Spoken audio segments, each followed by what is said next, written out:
Hey everyone, before we dive in, if you enjoy real-life stories about relationships and the lessons we learn the hard way, please hit that subscribe button. It really helps the channel grow. I never thought one silly prank could almost tear a marriage apart, but it showed me just how easily pride can get bruised. My name is Sarah, and before that evening, I figured arguments were just quick clouds that blew over fast. My husband Jake, who I'd been married to for 8 years, believed respect was the solid roof that kept everything safe. We were both right and both wrong. It all started over something tiny, like most fights do. He forgot to grab my medication on his way home from work. I got frustrated and lashed out. He let out a deep sigh, and the whole kitchen fell dead quiet. Jake has this way of going totally silent when he feels cornered. It drives me nuts. I wanted him to talk back, fight, or at least admit he messed up. Instead, he just rinsed his plate and stared into the sink like it held some big secret. Later that night, we headed to my cousin's birthday gathering. The music was pumping, the lights were warm and inviting, and everybody was laughing and enjoying themselves. But that irritation was still simmering inside me. I caught Jake watching me from across the room, his expression impossible to read. In a split-second, petty impulse, I decided I was going to win. Not the argument, but the feeling of being ignored. I wanted to show I was still desirable. I wanted him to really see me. When an old friend, Matt, asked me to dance, I said yes without a second thought. The beat got louder. People were swaying everywhere, and I laughed louder than I actually felt. I threw my hands up and swayed my hips a little closer than necessary. Matt played along nicely. He stayed totally respectful. He had no clue he was just a prop in my little game. I glanced over at Jake. He was watching. If this hits close to home for you, please give the video a like so this story can reach others who felt that same tug between pride and regret. At first, it felt powerful, almost victorious. I told myself it was harmless, just dancing, nothing more. But then the vibe in the room shifted. I saw it in Jake's eyes. Not rage, but something far worse. A quiet withdrawal. He flashed a polite smile, nodded at someone nearby, and turned away. The reaction I'd been fishing for never came. Instead, a thick anxiety settled in my chest. We drove home in total silence. Streetlights streaked past like a slow heartbeat, ticking off the seconds. I rehearsed lines in my head, excuses, light jokes, apologies. When we pulled into our house on Oak Lane in Raleigh, North Carolina, Jake didn't raise his voice. He didn't accuse me. He simply asked, calm as ever, "Did that make you feel better?"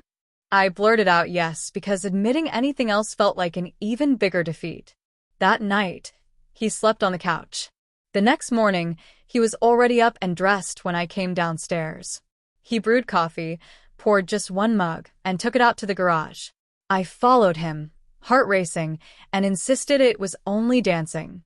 He nodded way too calmly and said, "I know." That quiet response terrified me more than any yelling ever could. Days dragged on. Jake remained courteous but distant, like we were coworkers. He handled chores, answered my texts, gave me a quick peck on the cheek, but the real connection was gone. I tried cracking jokes, being extra affectionate, even pretending to be jealous myself. Nothing broke through.